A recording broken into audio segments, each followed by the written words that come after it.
Okay, let's dive right into this. Welcome to today's explainer, where we're going to meticulously unpack a seriously fascinating and honestly quite complex biological paper, step by step. Now, most of us probably know Huntington's disease as a condition involving abnormal protein buildup and neuron death, right?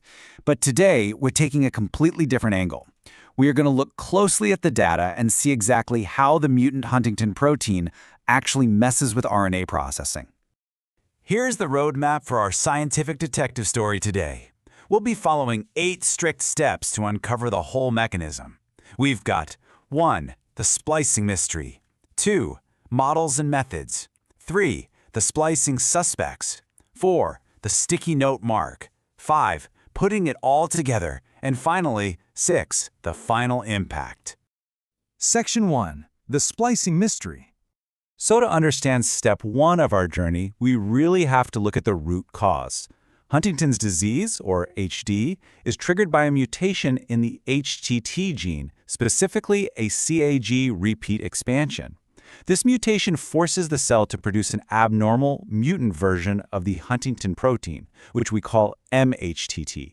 Now, the core question this paper is asking is, does this mHTT disturb RNA processing inside neurons? And the short answer is yes. But to understand exactly how, we need to define a really crucial baseline concept first, and that's RNA splicing. You see, when genes are copied from DNA into RNA, that very first RNA copy is basically a rough draft. It's got useful parts, called exons, and extra totally unnecessary parts, called introns. The cell has to act like a master film editor. It literally cuts out the extra introns and glues the useful exons together. This editing process, that is RNA splicing. Imagine a normal RNA sequence that reads exon 1, exon 2, exon 3. If the cell keeps exon 2 during that editing process, we call that exon inclusion. Simple enough, right? But if exon 2 is just completely skipped over and left out of the final draft, that's called exon exclusion or exon skipping. And right here is the first massive result from the paper. Huntington's disease changes how these RNA messages are edited by significantly increasing that exon skipping. Section 2. Models and methods. Okay, moving to step 2. How exactly did the researchers gather the evidence to prove this RNA editing was going off the rails? Well, they built a total fortress of evidence using multiple, distinct models. First off, they used R6/2 mice. These mice express mutant human HTT exon 1, and researchers love them because they develop strong HD-like symptoms super fast. Next, they looked at Q150 and Q175 mice. These are what we call knock-in models. The mutation is inserted directly into the mouse's own HTT gene, so it mimics HD in a much more genetic, natural way. But they didn't stop at mice. Crucially, they validated their findings using human postmortem brain tissue from actual HD patients. And finally, they brought in human iPSC-derived MSNs. Basically, iPSCs are stem cells made in a lab that can be coaxed into becoming neurons.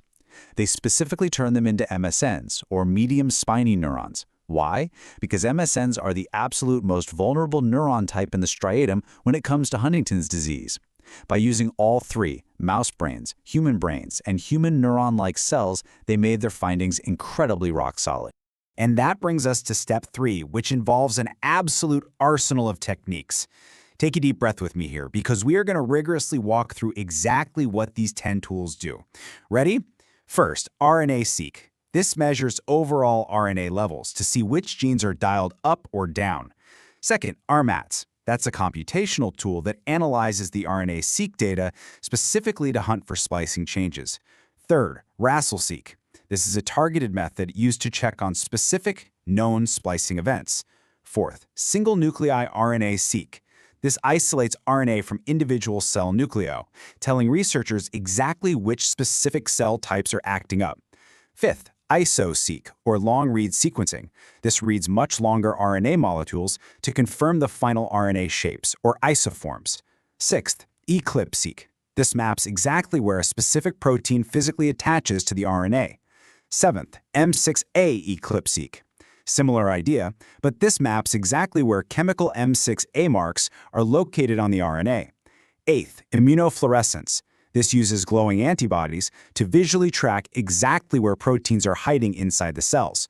9th, Western blot, a classic lab tool to measure total protein levels. And 10th, ASO or siRNA knockdown. This is an experimental trick where they intentionally reduce a target RNA or protein to see how the cell reacts. Basically, they measured the RNA, the splicing, the protein locations, the chemical marks, and the binding all at the exact same time. Section 3. The splicing suspects. So, what did all those tools actually find? This is step 4 of our investigation. When the researchers deployed those 10 tools, they generated figure 1 of the paper, and it revealed some highly abnormal splicing behavior. The finding here is huge. Across both the HD mouse samples and the human brain samples, they found widespread abnormal splicing events. And the most common pattern? Exon exclusion. Exons were being skipped way more often than they should be. And crucially, this was happening specifically in that highly vulnerable neuron population we just talked about, the medium spiny neurons. This naturally brings us to step 5. If the editing is wrong, we've got to look at the editor. Meet our first major suspect, TDP-43. TDP-43 is an RNA-binding protein. Its whole job is to physically attach to the RNA and help control how it's processed, which includes splicing. The source texts give us a perfect analogy for this. TDP-43 is like an RNA editor. In a healthy cell, this editor does most of its work in the nucleus, which, not coincidentally, is exactly where RNA splicing happens. But in Huntington's disease, the researchers found that this editor is fundamentally broken. The data completely confirms this second major result. First, the TDP-43 nuclear signal is actively reduced. The editor literally isn't where it's supposed to be. Second, its actual binding to some RNAs is reduced, so it's dropping its pen, so to speak. Third, when the team used those knockdown techniques we mentioned to experimentally reduce TDP-43 in healthy cells, it caused gene expression changes that partially mimicked Huntington's disease. And fourth, they confirmed abnormal TDP-43 pathology directly in human HD brains. So the conclusion is totally undeniable. TDP-43 is just not working normally in HD.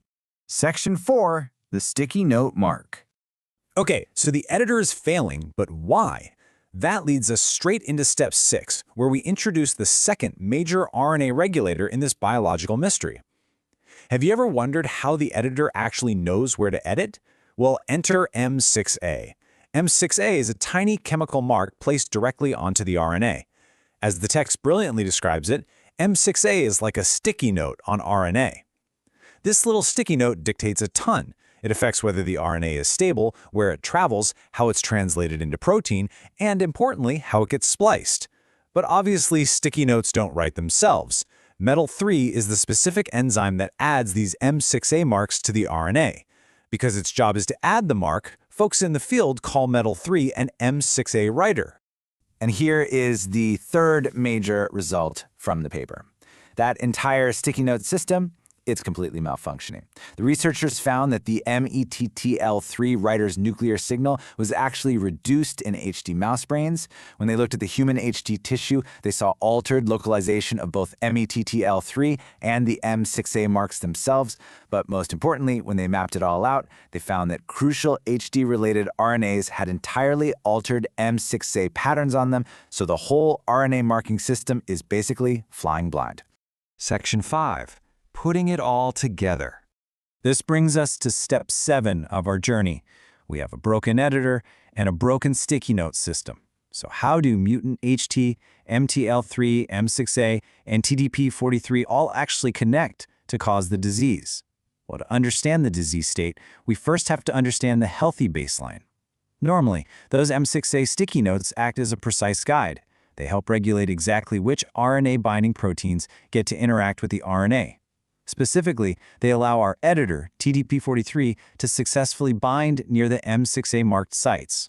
The sticky note is literally telling the editor exactly where to go to do its job. But here's the problem. The mutant's HTT protein disrupts this beautiful synergy. Here is the exact causal chain step by step. Step 1. The mutant HTT disrupts overall RNA regulation. Step 2. This disturbance alters the metal 3 writer in those M6A sticky notes, which in turn disrupts the TDP-43 editor because it suddenly doesn't have its proper guides anymore. And step 3, because the editor can't bind properly, we get abnormal RNA splicing. This leads to that widespread exon skipping we talked about earlier, but it also leads to something else entirely: cryptic exon inclusion. What's a cryptic exon? It's essentially a hidden garbage piece of RNA that sort of looks like an exon. And because the splicing machinery is totally broken, it mistakenly gets glued into the final draft. Section 6. The final impact.